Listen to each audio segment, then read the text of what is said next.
Здравствуйте! В эфире Сибайского телевидения программа «Крупным планом». Меня зовут Алина Полянская. Напоминаю, мы работаем в прямом эфире, и телефон редакции уже активированы 514-94 и 514-95. Вы можете задавать свои вопросы. А вот на какую тему расскажу. Сегодня гость нашей студии — заместитель начальника межрайонной инспекции Федеральной налоговой службы номер 37 по Республике Башкортостан Андрей Владимирович Дубровский. Добрый вечер. Здравствуйте. Ну, как говорится, весна не только пора цветения и пробуждения природы, но и время подачи декларации формы 3 НДФЛ. Давайте поговорим об этом подробнее. Но сначала, какие изменения в налоговом законодательстве вступили в силу с начала этого года? Ну, у нас каждый год ознаменовывается это изменениями, которые вносят у нас в налоговое законодательство, в том числе. Основные изменения, конечно, произошли это в части юридических лиц, индивидуальных предпринимателей, но изменения также у нас коснулись и наших простых граждан, то есть физических лиц наших. И основное изменение — это то, что в этом году наши граждане будут получать квитанции на уплату имущественного налога, то есть налога на имущество, то есть за квартиры, дома, гаражи, за 2015 год, исходя из кадастровой стоимости. А до этого? До этого налог исчислялся, исходя из инвентаризационной стоимости. А что, получается, выгоднее? Выгоднее, конечно, для наших граждан это инвентаризационная стоимость, потому что инвентаризационная стоимость — это стоимость, рассчитанная из определенных, скажем так, показателей и коэффициентов. Что касается кадастровой стоимости, эта стоимость также рассчитана из определенных, скажем, показателей, но кадастровая стоимость — это стоимость наиболее приближена к рыночной стоимости. Угу. То есть, к реалиям. К реалиям, да. Инвентаризационная стоимость от реальной стоимости имущества, ну, на несколько порядков все-таки меньше.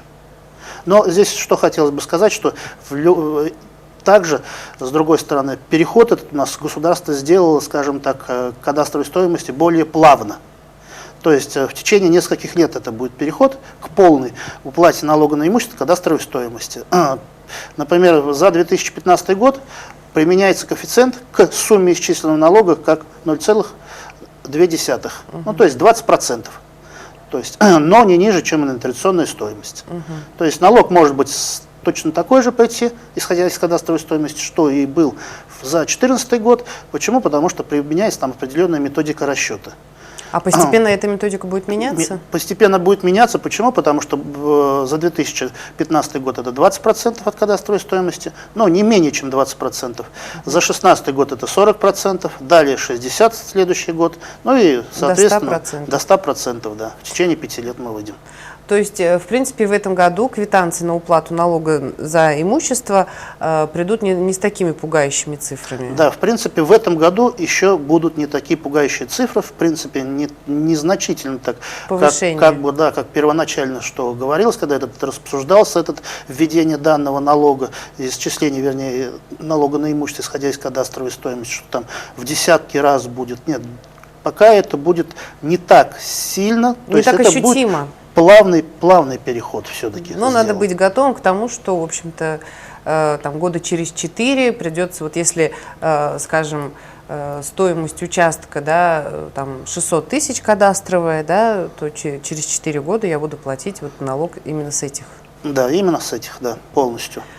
Ну что ж, понятно. То есть, получается, в принципе, налоговая инспекция сейчас ожидают некий наплыв, да, возмущенных граждан, которые придут с квитанциями, что в чем дело, почему у нас другие суммы, да? Ну да, кто, скажем, не слушал, кто не читал, хотя данная информация, в принципе, она в прессе довольно-таки в большом объеме представлена. Она в большом объеме представлена на наших интернет-сервисах, которые также можно пользоваться нашим налогоплательщикам. Есть налоговый калькулятор, так называемый интернет-сервис, где плательщик может зайти, зная свою кадастровую стоимость, посчитать себе сумму налога, какой он получит, в принципе, уведомление, какая у него уведомление должна быть, прийти в 2016 году за 2015 год. Ясно.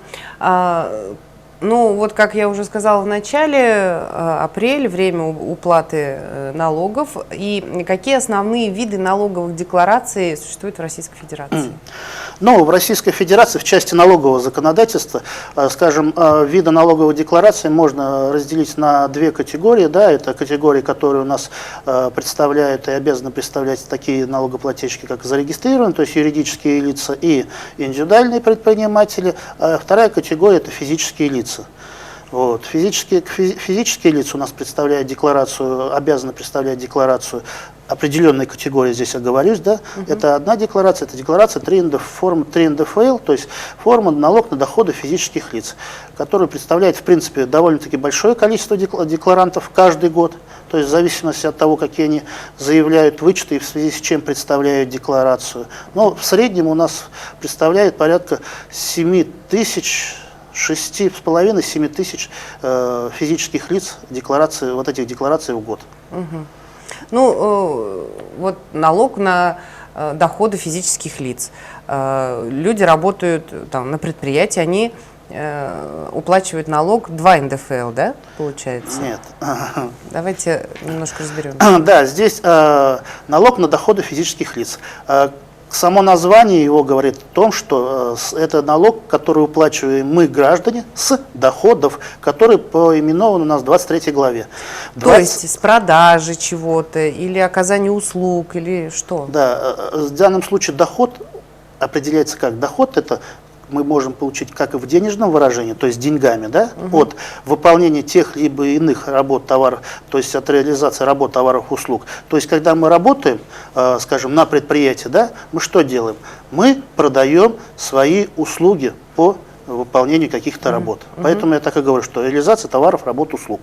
Вот в данном случае. За это выплачивается заработная плата. Да? Мы продаем какое-то имущество, да, продаем квартиру. Мы получаем за это денежные средства. Это доход. Почему? Потому что это реализация имущества. Да, машины продаем тоже. Это доход. Вот. Далее, доход может быть помимо этого в натуральной форме. Да? То есть мы выполнили какие-то работы, услуги кому-то. А нам 40 баранов за это дали. Да, а нам 40 баранов за это дали. Это тоже доход, который пересчитывается эквивалента рыночной стоимости в денежное выражение. Но это доход, полученный также лицом, да, гражданином. То есть доходы в виде процентов, да, за пользование заемными средствами. Да, есть такое понятие, как материальная выгода. Когда вам заемные средства вы получаете, скажем, вообще без процентов или под маленькие проценты по отношению к другим. Там тоже доход в виде экономии на процентах, да? Либо вы кому-то дали заемные средства, здесь получаете доход в виде процентов от дачи заемных средств, ну и другие всякие различные виды могут быть, да? А если я инвестирую в акции и получаю с этого доход, я тоже 3 НДФЛ заполняю? Да, также нет, здесь в части, вот в этой части также можно рассматривать, то есть есть как бы у нас просто физические лица, которые просто купили акции, да, и, скажем, в данном случае сидят и ждут, когда они выросли, то есть реализовали, то есть как бы с разницы получили доход, да, то есть либо получили убыток, да, либо есть, скажем, есть у нас и те, которые, скажем, игроки, которые довольно-таки профессионально этим занимаются, у них это немножко по-другому рассматривается, и за них там расчет делается, исчисление делается именно в банке, ну, через который они осуществляют эти операции, и с которым работает брокер, который делает эту реализацию. Вот. Либо есть такое понятие, да, инвестирование, да, то есть с 2015 года у нас ввели такой вычет, новый вычет, причем он появился, да, это в том случае, если вы делаете инвестирование денежных средств, то имеете право получить вычет. Ну, и у вас должен быть инвестиционный договор с брокером должен быть, да, и причем этот договор один должен быть, ну, там определенные требования есть, причем этот вычет в размере до 400 тысяч представляется тоже по налогу на доходы. Ну, это новый такой. Но, может быть, у нас и есть кто этим занимается, ну, скорее всего, есть единичные лица, то они, естественно, придут, заявят. Но это не массово на сегодняшний день. Хорошо. В какой срок нужно предоставить эту декларацию? Вот декларацию необходимо предоставить. Здесь две категории. Я бы разделил наших граждан, которые представляют нам декларации, на две категории. То есть первая категория. Это граждане, которые могут представить декларацию. Это кто? Это граждане, которые, представляя декларацию, реализуют свои права по получению вычета В связи с, скажем так, приобретением имущества, то есть имущественный вычет, это приобретение жилья, да, квартиры, дома, комнаты. Далее это социальные вычеты, то есть когда лечение, обучение, вот, это вот эти вычеты. Вычеты на благотворительность, есть еще вычеты такие, тоже вычеты. То есть вот в этих трех случаях, если гражданин, а это что, гражданин, скажем, в течение года, произвел лечение, да, свое лечение, он на эту сумму может пересчитать свой доход, уменьшить, который облагается налогом на доходы. И эквивалентную сумму налога на доходы, которую у него удерживали, при наличии, что у него удерживали это в течение года, он путем подачи декларации он производит ее возврат. Это те, кто могут подать декларацию. У них обязанности нет, они могут подать. Вот для них как бы срок подачи, он не ограничен. Они могут прийти сейчас в апреле, могут прийти в мае подать, могут прийти в июне подать, могут прийти в июле подать, только есть срок 3 года. Вот. То есть, скажем, за 2012 год, это в 2013, 2014, 2015 году могли подавать, в 2012, 2016 уже все, срок пройдет. Есть другая категория, она не менее многочисленная, но я скажу, что, если взять наш город Сибай, да, порядка 1800 человек. Таких, кто обязан подать декларацию. Вот. Это те, кто продали жилье, продали машину, да, вот, например. Вот. Основная масса – это реализация недвижимого имущества, жилье, квартиры, дачи, гаражи, все, что далее. Это реализация транспортных средств, тоже большая категория. Далее это граждане, которые, есть такая категория, и такая категория, она довольно-таки, я не маленький, скажу, что это 2-3 человека, это порядка несколько сотен человек, это кто? Это граждане, которые обязаны подать декларацию в связи с тем, что у них налоговый агент не удержал сумму налога. Вот. Вот эти граждане, особенно, я бы сказал, это вот связано с банками, да, то есть банки кредитуют нас, такое, да, граждан, потом происходит, гражданин не платит, там судебное разбирательство и так далее, но не скажу, в разных случаях по-разному, например, у данного гражданина произошло списание его задолженности, да, это его доход. Банк же удержать налог не может, он присылает нам справку с указанием, что данный плательщик вот такой доход получил, в принципе, он получен им путем списания, да, и вот сумма налога. Вот таких тоже порядка несколько сотен. Но это же после процедуры банкротства получается списание банком? Нет. Это другие разбирательства у них идут. То есть таких довольно-таки много граждан, да, выигрыши. Вот. Далее, доходы, как я говорил, в виде материальной выгоды по экономии на процентах по заемным средствам, такое тоже может быть. Вот. В таких вот ситуациях, но основное, конечно, это реализация. Реализация и неудержание налоговым агентом. Это 99,9, кто обязан представить. Вот. У них срок, это не позднее 30 апреля. То есть совсем немного осталось? Совсем немного осталось. 30 апреля, конечно, это выходной день, поэтому переносится на 4 мая. Вот.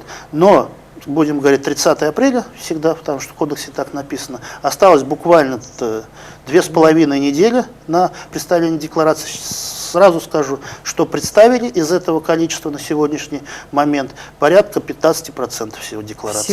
Всего. То есть за предстоящие 2,5 недели предстоит более 80% собрать. Да, на сегодняшний день. Почему складывается такая ситуация? Потому что ранее, да, предыдущие года налоговый орган направлял этим в марте, в начале марта мы направляли им напоминание, что вы должны представить декларацию, но такой обязанности нет у государственного органа, да. На сегодняшний день в целях минимизации расходов, да, нам никто денежные средства на почту не выделяет на это. И, соответственно, и данные направления, они не делаются. Данные направления потом делаются, когда мы рассылаем налоговые уведомления вместе с ними, чтобы почтовые расходы были менее, что вы не представили уже тем, кто не представил. Но здесь необходимо нашим гражданам не забывать, что за непредставление данной декларации, несвоевременное представление декларации, что если опоздают они после этого, то штраф минимум 1000 рублей идет. Вот. И плюс пени, и прочее. Это если сумма налога к уплате есть, да. Далее, есть еще такое понятие, как административное наказание за невыполнение требований налогового органа. То есть, когда мы пошлем вот эти в этом году, в том году такого не было, в этом году будут информационные письма разосланы, что вы обязаны представить данные декларации за невыполнение требований налогового органа. Есть в данном случае административное наказание через административный кодекс. Но еще для данных категорий еще бы хотел бы что добавить.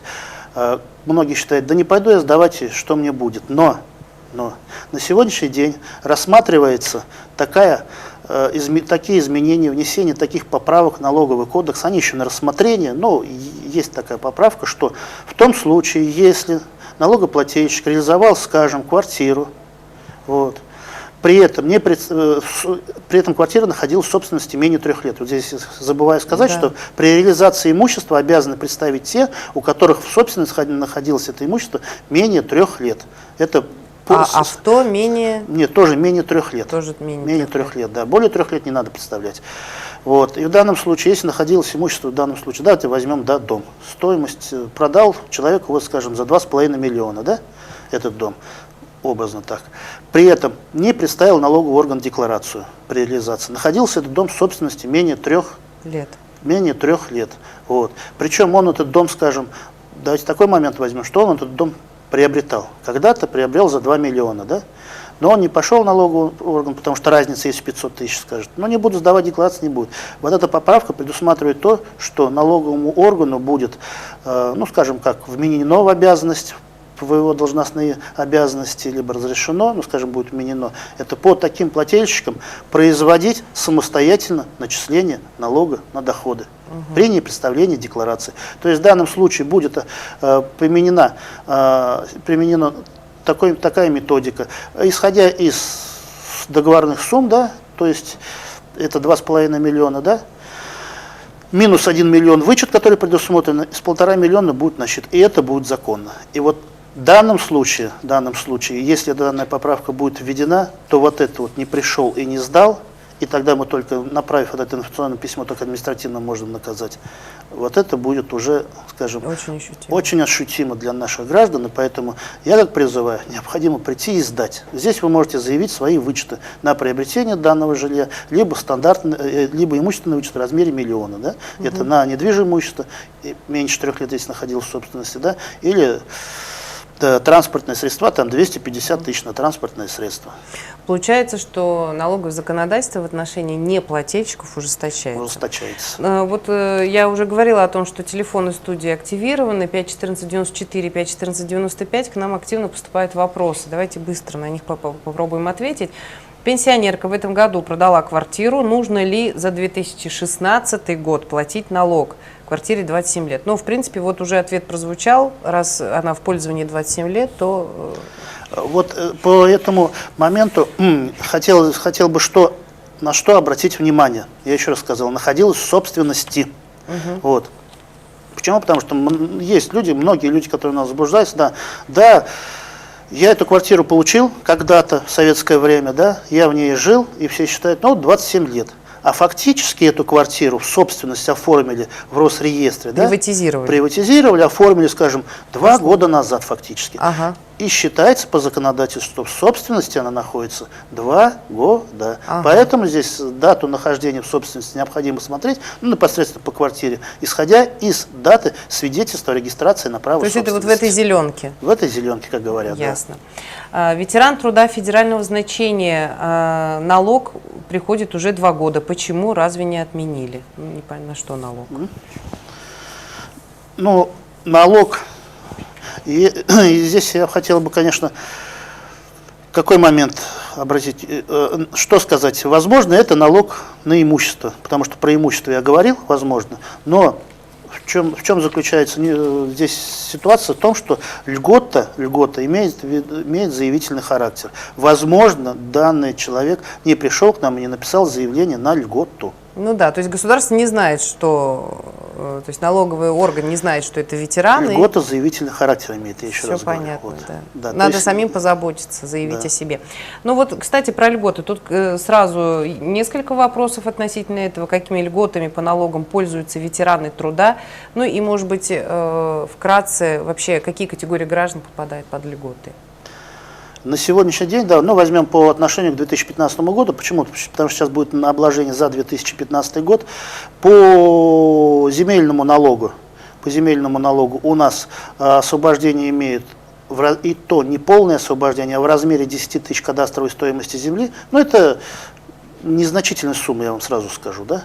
Вот, это инвалиды первой, второй группы, инвалиды с детства, и причем инвалидность получена до 1 января 2004 года. Вот. И из той категории, которая в кодексе есть, такая категория, как Герой Советского Союза, Герой Советского Союза, ветераны Великой Отечественной, инвалиды Великой Отечественной войны и чернобыльцы, вот эта категория, они имеют 10 тысяч тоже, но они еще по решению Совета городского округа города Сибай по земельному налогу освобождены от уплаты земельного налога. Вот. Все, остальная категория, в том числе и ветераны труда, по земле льгот нет. Вот. Что касается налога на имущество, то по налогу на имущество та же категория, что я называл, да, плюс ветераны труда по налогу на имущество, плюс пенсионеры. Но по идее ветеран труда он должен быть пенсионером, да? Они освобождаются в 2015 году от налога на имущество, но за один объект каждого вида. То есть, если человек имеет 2 квартиры, то только за 1 квартиру, если имеет 2 дома, то только за 1 дом, если имеет 2 комнаты, то за 1 комнату, если имеет 2 гаража, то только за 1 гараж. Вот. Если он имеет в собственности данной категории, ну, например, там, ветеран труда, да, или там чернобыльц, он имеет в собственности магазин, то льготы нет с 2015 года по налогу на имущество, освобождения Вот это, нет. по-моему, к этому вопросу. Муж купил квартиру, находясь на пенсии, то есть будучи пенсионером. Нужно ли ему заполнять декларацию и когда это нужно делать? Но это имеется в виду по имущественному вычету на приобретение жилья, но здесь в данном случае ветеран, то есть пенсионер, если он, конечно, ранее не заявлял данный имущественный вычет на приобретение жилья, ветераны могут заявить данный вычет, используя доходы, которые он получал за предыдущие 3 года до даты приобретения данной квартиры. То есть, если он вышел, например, в 2015 году на пенсию, да, купил квартиру в 2015 году, он может заявить вычет, используя доходы, когда он работал предыдущие 3 года. 14, 12, 13 и 12 год. Вот, таким образом. Вот такой вопрос поступил. Мы обращались в инспекцию за налоговым вычетом. Нам сказали сделать все в личном кабинете налогоплательщика. Но там все так сложно устроено, что в итоге пришлось обращаться к нотариусу, который за 350 рублей заполнил все необходимые графы. Могут ли сотрудники налоговой сделать то же самое? Но сотрудники налоговой – это государственные служащие. То есть одним из нюансов государственной службы – это запрет оказывать другую оплачиваемую работу, там услуги. Вот. В данном случае, ну, за исключением это преподавательская.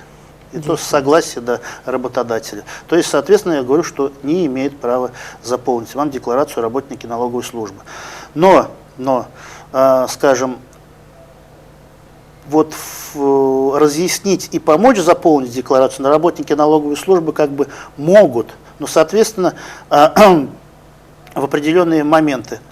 Непосредственно для этого налоговый орган уже несколько лет подряд организует, скажем, обычно в апреле, да, день открытых дверей. И вот у нас будет, значит, в эту пятницу и в эту субботу будет день открытых дверей, где будет, скажем, количество консультантов по заполнению декларации, по дате разъяснения будет значительно увеличено. И в данном случае можно в эти дни прийти, обратиться за помощью, за разъяснением, чтобы подсказали, каким образом заполнить декларацию. Но заполнять декларацию налоговый орган, налоговый инспектор, скажем, заработательщика не имеет. Да, он подскажет, да, он покажет, куда, какой доход вставить, куда, соответственно, какие суммы выносить, и каким образом программу открыть и так далее. Но что касается личного кабинета, использования программы, которая позволяет заполнять декларацию 3 НДФЛ, ну, я бы сказал, сама программа по заполнению декларации 3 НДФЛ довольно-таки очень легкая. Ну вот еще раз про сервисы. Если сейчас кто-то из наших зрителей впервые слышит о том, что можно никуда не ходить, а можно из дома все это прекрасно узнавать. И свои, насколько я понимаю, посредством этих электронных сервисов можно узнавать и свои задолженности, да, и распечатывать квитанции и прочее, прочее. Как найти вот этот кабинет налогоплательщика? На какой адрес надо идти? Вот. Что касается личного кабинета налогоплательщика, да, но первоначально необходимо прийти один раз в налоговую инспекцию. Для чего? Для того, чтобы получить код. Электронный ключ. Ну, электронный ключ, да, код доступа к своему личному кабинету. Почему прийти? Потому что личный кабинет содержит ваши персональные данные, которые относятся в том числе к налоговой тайне. Поэтому использование его, соответственно, происходит с личным ключом, который необходимо лично получить один раз. Далее все. Далее вы, используя данный ключ, заходите в личный кабинет, то есть заходите на портал налог.ру, в интернете, все, высвечивается перечень интернет-сервисов, находите личный кабинет плательщика, заходите, вводите первоначальный свой код, потом его меняете, и все, и заходите в свой личный кабинет. Там, как минимум, вы увидите то имущество, которое учтено в налоговом органе и по которому будут исчисляться налоги, соответственно, землю, имущество, транспорт. Да? Там вы увидите, имеются ли у вас задолженности по налогам, или имеются переплаты по налогам. Да? Там, если вы сдаете декларацию 3 НДФЛ, там вы увидите декларацию 3 НДФЛ, на какой стадии она проверки у вас находится, потому что многие, ну, особенно кто на возврат заявляет, то есть звонит, спрашивает, когда, что, зачем, там закончена проверка, не закончена, вот это там можно увидеть. Почему? Потому что срок проверки 3 месяца происходит. Вот. Там же, что довольно-таки, ну, скажем, будет принципиально в этом году. Почему? Потому что в этом году печататься будет Россия, исходя, то есть налоговые уведомления будут рассылаться, вот если мы в том году рассылали их рано, в этом году налоговые уведомления будут рассылаться поздно. То есть они придут уже после? Нет, они будут рассылаться, скажем, в сентябре месяце. Почему? Ну, потому что в этом году Башкирия по очереди в России печатается так. Вот в том году мы печатались рано, Башкирия. Потому что сейчас печатаются в России, скажем, через ФКУ все. Не каждая инспекция печатает отдельно, а печатается централизованно. Вот. А вот в этом интернет-сервисе «Личный кабинет» свои уведомления, квитанции на уплату налогов за 2015 год плательщик увидит уже после того, как мы их рассчитаем. А расчет будет произведен и сделан и выложен 30 мая, до 30 мая, скажем так. Ну вообще, насколько активно наши горожане пользуются этим сервисом? Есть рост подключающихся? Рост подключающихся есть. Вот. Единственный момент, конечно, то, что многие подключаются, зайдут один раз, потом не пользуются в значительное время. И все ходят и спрашивают, да? И, скажем, потом этот пароль, если им долго не пользуются, пароль этот начинает блокироваться в определенное время. И можно вот, поэтому, заново? Да, надо заново получать. Поэтому периодически необходимо заходить в данный личный кабинет, даже просто посмотреть, что у вас там с задолженностью, что у вас там с вашими уведомлениями. То есть не ждать, когда это уведомление когда-то по почте придет, вот, а получить это уведомление. Также сейчас в данном личном кабинете есть такой сервис, да, что там ставится значок определенный о том, что данный плательщик готов общаться с налоговым органом, то есть в электронном виде. То есть в данном случае мы даже его печатать не будем, мы даже по почте уведомления не будем направлять. Если он поставил и согласился, что он будет получать его в электронном виде через личный кабинет. То есть в данном случае, да, это законодательно закреплено, он согласился получать личный кабинет, по почте ему направляться не будет, он печатает все с личного кабинета, идет, скажем, платит через банк, либо он может платить через онлайн-банк, да. То есть это все предусмотрено. Довольно-таки удобно, кто этим пользуется. Ну вот, к сожалению, Андрей Владимирович, у нас время эфира подошло к концу, полчаса пролетело очень быстро. Спасибо вам большое за то, что не забываете нас, вовремя напоминаете об уплате налогов.